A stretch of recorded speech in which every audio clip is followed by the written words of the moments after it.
663 말씀 사경회 66권의 성경을 3년 동안 공부하는 663 말씀 사경회입니다.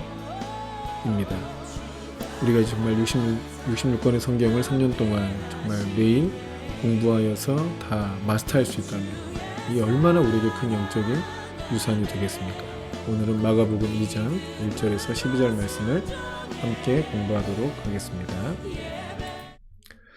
자, 마가복음 2장 1절에서 12절 말씀을 읽겠습니다. 수일 후에, 자, 시간에 대한 말씀이 나와 있죠. 수일 후에, 언제부터로부터 수일 후였을까요? 먼저 물론 한 전문맥 1장의 말씀을 보면 되겠죠. 1장에서 말씀 보면 우리 갈릴리 사역을 시작하시고 제자들을 먼저 부르시고 21절에 가버나움 회당에서 귀신을 내어 쫓으시고 그리고 29절에 회당에서 나와서 시몬과 안드레 집에 들어가시고 그리고 32절에 보면 또 그 안식일이었는데 안식일이 저물어 해질 때 안식일이 끝났습니다. 그리고 35절에 안식일 다음 날 주일이죠. 주일 우리로 하면 그 새벽 아직도 밝기 전에 주일에 주께서 기도하시고 주의 부르신 대로 다른 가까운 마을들로 가셔서 더 많은 사람들을 치유하시고 또 문둥병자도 고치시고 하셨죠. 그리고 수일 후에 예수께서 다시 가버나움에 들어가셨습니다. 그리고 집에 계시다는 소문이 들린지라 많은 사람이 모여서 문 앞까지도 들어설 자리가 없게 되었는데 예수께서 그들에게 도를 말씀하시더니, 그러니까 이미 예수님이 갈릴리에서 유명해지셨죠. 유명 인사가 되셨어요. 그리고 수일 후에 예수님께서 다시 가버나움에 오셨다 하는 얘기가 소문이 나니까 사람들이 다 다시 또 예수님께 치유받고 예수님의 말씀을 들을까 해서 다 모여든 것이죠. 3절 말씀 보면 사람들이 한 중풍병자를 4사람에게 메워가지고 예수께로 올세 우리들 때문에 예수께 데려갈 수 없으므로 그 계신 곳에 지붕을 뜯어 구멍을 내고 중풍병자가 누운 상을 달아내리니 5절 6절 보면 예수께서 그들의 믿음을 보시고 뭘 봤어요? 그들의 믿음을 보시고 뭘 봤어요? 그들의 믿음을 어떻게 봤어요? 예수님은 영안이 있어서 막 그냥 믿음이라는 추상적 형태를 봤을까요? 아니면 그들의 행동에 그들의 믿음이 나타났던 걸까요? 예, 그들의 행동에 그들의 믿음이 나타난 것이죠. 근데 그들의 행동이 뭘 말해준다? 그들의 믿음을 말해준다. 자, 그들의 믿음을 보시고 중풍병자에게 이르시되 작은 자야 내 죄사함을 받았느니라 하시니 어떤 서기관들이 거기에 앉아서 마음에 생각하기를 이 사람이 어찌 이렇게 말하는가 신성모독이로다 오직 하나님 한 분 외에는 누가 능히 죄를 사하겠느냐. 그들이 속으로 이렇게 생각하는 줄을 예수께서 곧 중심에 아시고 이르시되 어찌하여 이것을 마음에 생각하느냐. 중풍병자에게 내 죄 사함을 받았느니라 하는 말과 일어나 내 상을 가지고 걸어가라 하는 말 중에서 어느 것이 쉽겠느냐. 그러나 인자가 땅에서 죄를 사하는 권세가 있는 줄을 너희로 알게 하려 하노라 하시고 중풍병자에게 말씀하시되 내가 너에게 이르노니 일어나 너의 상을 가지고 집으로 가라 하시니 그가 일어나 곧 상을 가지고 모든 사람 앞에서 나가거늘 그들이 다 놀라 하나님께 영광을 돌리며 이르되 우리가 이런 일을 도무지 보지 못하였다 하더라. 아멘.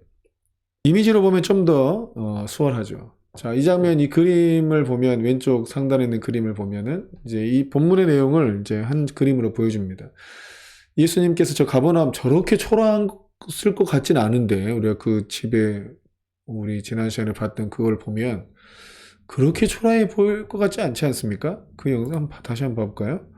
우리 그 그림을 봤을 때는 저 정도까지는 아닌 것 같은데 이거 뭐 너무 그림을 그냥 사정없이 그려주셨네요. 네. 저 정도까지는 아닌데 말이죠. 저 집 모양 이거잖아요. 우리 이 집이었는데 이 집. 물론 이건 이제 현대 와서 다시 다 이게 복원한 것이긴 더 멋지게 만든 거긴 하죠. 더 멋지게 만든 거긴 한데, 네. 자, 요 그림. 이 정도는 아닌 것 같아요. 저 정도는 아니고 또 저렇게 그냥 사각형 모양이 아니고 팔각정 모양으로 돼 있어요. 그래서 저런 형태는 아니지만 그냥 지붕을 뜯고 이제 내렸어요. 저 지붕이 이제 뭘로 돼 있어요? 나무로 돼 있죠. 제가 있는 이 집, 제가 지금 거하고 있는 이 집, 이 집의 지붕이 이렇게 나무로 돼 있어요. 이게 지금 고대 유대 사회의 집 모양이 이렇게 생겼대요. 그래서 저걸 딱 뜯어내고, 그러니까 지붕을 다 뜯어버린 게 아니라 저 이제 석가래라 그러나? 저런 이제 기둥 역할을 해주는, 지붕의 기둥 역할을 해주는 저런 것들을 놔두고 그걸 위에 옆에 가느다란 걸 뜯은 거죠. 그리고 그 위에서 이제 그 중풍병자를 달아내렸다. 이렇게 보면 될 것 같습니다. 이렇게 해서 이제 이 말씀을 통해서 우리가 배울 건 뭐냐. 그 많은 사람들이 모였단 말이에요. 그래서 예수님의 말씀을 듣고 있는데, 자, 거기서 예수님께서 그 중풍병자가 내려오는 모습을 보시면서 뭐라 하셨어요? 소자야, 작은 자야, 너의 죄사함을 받았느니라. 자, 죄사함을 받았느니라고 예수님께서 선포하시니까 거기 있는 사람들이, 그 서기관들이 거기 있으면서 마음에 생각한 거예요. 아, 이 사람이 어찌 이렇게 말하느냐? 죄사함을 받았느니라? 신성모독이로다. 죄사함을 받았느니라고 말할 수 있는 사람은 분은 오로지 한 분, 하나님뿐이라는 거죠. 그러니까 이들이 어떻게 이해했어요? 예수님이 지금 저 중풍병자한테 죄사함을 받았다고 얘기했어? 죄사함을 선포했어? 자기가 하나님이야? 저런 신성모독이 어딨냐? 그러니까 예수님께서 지금 소자에게 너의 죄사함을 받았느니라 라고 말씀한 그거 자체가 뭐예요? 예수님이 자기 자신을 하나님이라고 주장하고 있다는 거예요. 하나님이심을 나타내고 있다는 거예요. 죄사함을 선포하는 것은 죄를 사하는 권세는 오로지 하나님만 있으시니까 그 당시에 예수님께서 내가 지금 하나님이다. 나는 하나님으로 이 땅에 죄를 사하는 권세를 가지고 있다. 이건 뭐냐면 내가 곧 하나님이다. 이 얘기를 하고 있는 것입니다. 그러니까 이 사람들이 신성모독이다. 오직 하나님 한 분에 누가 능히 죄를 사하겠느냐 하고 이 마음에 의심하고 막 이 뭐 하는 거야? 죄를 사하다니 이러고 있으니까 예수님께서 속으로 이렇게 생각한 줄 다 아시고 어떻게 했어요? 어째 이걸 마음에 생각하느냐? 질문을 하시는 거예요. 질문. 여러분 풀어보세요. 이 중풍병자에게 너의 죄사함을 받았느니라 하는 말과 너의 상을 가지고 걸어가라 하는 말 중에서 뭐가 더 어렵느냐? 뭐가 더 쉽느냐? 이걸 물어본 거예요. 뭐가 더 쉬워요? 너의 죄사함을 받았느니라 하는 말이 더 쉽습니까? 아니면 너의 상을 가지고 걸어가라 하는 말이 더 쉽습니까? 죄를 용서해 주는 게 쉽습니까? 아니면 병을 고쳐버리는 게 쉽습니까? 뭐가 더 쉬워요? 뭐가? 어떤 말이 더 쉬워요? 너의 상을 가지고 걸어가라. 병을 고치는 거. 이것도 우리 뭐 어렵지만 뭐 이 말 할 수 있습니까? 이 말 한다고 됩니까? 그러나 죄를 사한다는 말은 더 어렵잖아요. 하나님만 하는 일이니까.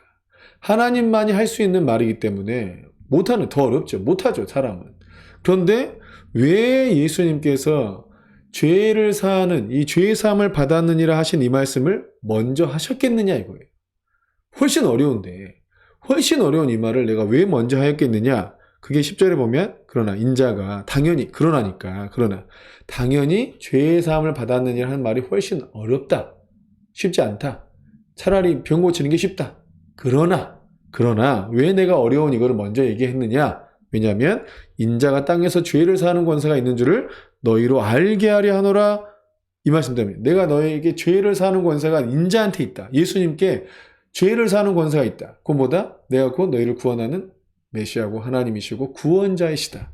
너희 죄를 사하는 바로 그 하나님이시다 하는 것을 말하려고 한다는 거예요. 알려주려고 한다는 거죠. 여러분 우리가 어떤 죄가 있든지 간에 주님 앞에 나온 죄는 주님 앞에 나와 자백한 죄는 전부 다 용서받습니다. 어떤 죄가 있든지 간에 주님 앞에 나와서 자백한 죄는 다 용서받아요.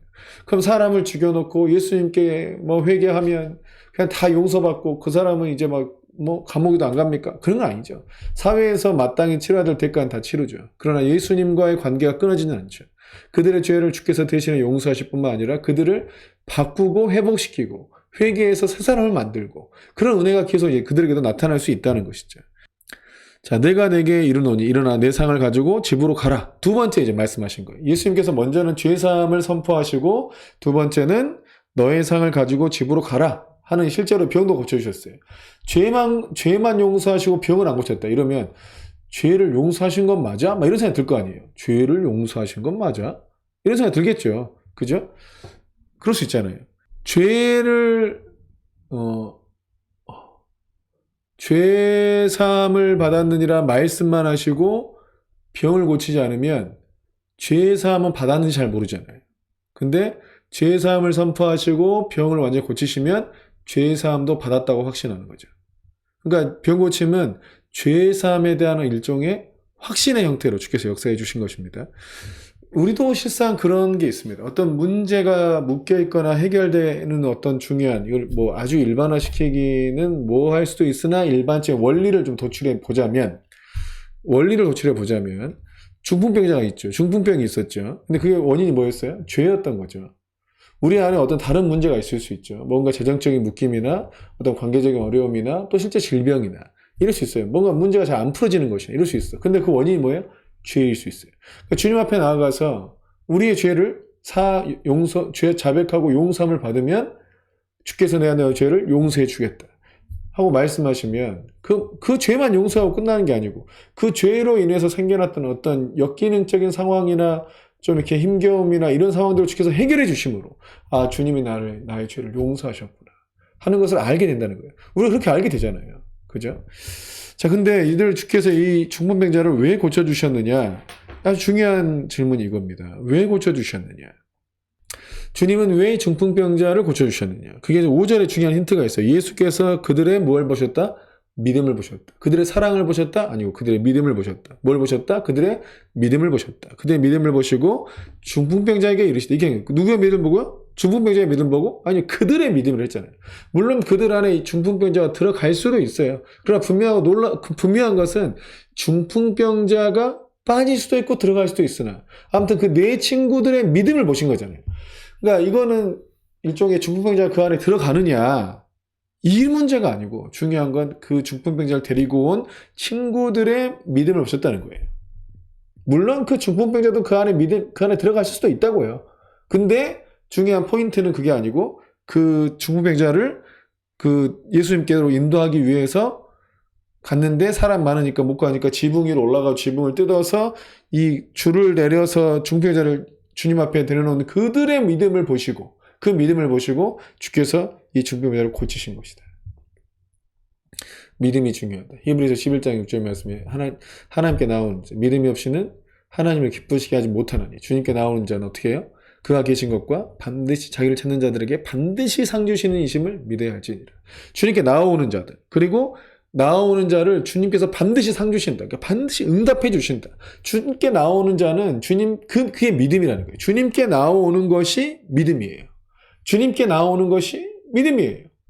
네? 주님을 믿으니까 나가지. 주님을 믿으니까 찾아가죠. 주님을 믿으니까 내 문제라고 가죠. 주님께 믿으니까 중풍병자 친구를 데리고 주님 앞에 가는 거죠. 그 주님께 가는 게 믿음이에요. 그 믿음을 보시고 주님께서 죄를 고치시고 죄를 용서해 주시고 그 죄로 인하여 생긴 역기능적인 상황들을 주께서 해결하셨다는 것입니다. 아멘이시죠? 오늘도 여러분 주님 앞에 나아갑시다. 주님께 나아가는 것이 곧 믿음입니다. 믿음이 없이는 주님을 기쁘시게 할 수 없어요. 자, 하나님께 나아가는 자는 그가 계신 것과 자기를 찾는 자들에게는 반드시 상 주신다는 것을 믿고 가는 것, 주님을 기쁘시게 하는 것입니다. 그래, 네가 나를 믿었구나. 네가 나를 찾으면 내가 너를 만나줄 거라는 거, 너에게 응답해 줄 거라는 걸 네가 믿는구나. 내가 너를 기뻐하노라. 하고 주께서 죄를 사하시고 우리의 모든 상황들을 치료하신다. 그분은 우리의 구원자이시고 우리의 왕이시고 우리의 하나님이시기 때문입니다. 오직 주님을 기쁘시게 하는 것은 주를 믿고 가는 겁니다. 여러분, 우리의 죄를 가지고 주님께 나가세요. 약함을 가지고 주님께 나가세요. 중풍병을 가지고 주님께 나가세요. 스스로 갈 수 없는 자를 데리고 나가세요. 그 믿음을 보시고 주님께서 역사하십니다. 할렐루야. 기도하겠습니다. 존귀하신 주님, 내가 중풍병자와 같습니다.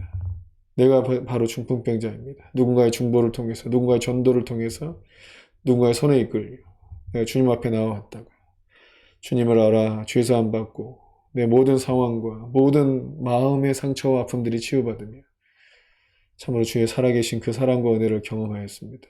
우리도 누군가의 중풍병자의 친구가 되게 하여 주시고 하나님, 우리의 믿음을 통하여 정말 많은 이들이 구원받는 하나님의 참 기적과 같은 이 은혜들이 계속적으로 나타나도록 역사해 주옵소서. 오늘도 우리가 그 친구들의 믿음과 같이 하나님 주님 앞에 그 믿음을 보이는 하루가 될 수 있도록 역사하여 주옵소서. 주님 감사하고 사랑합니다.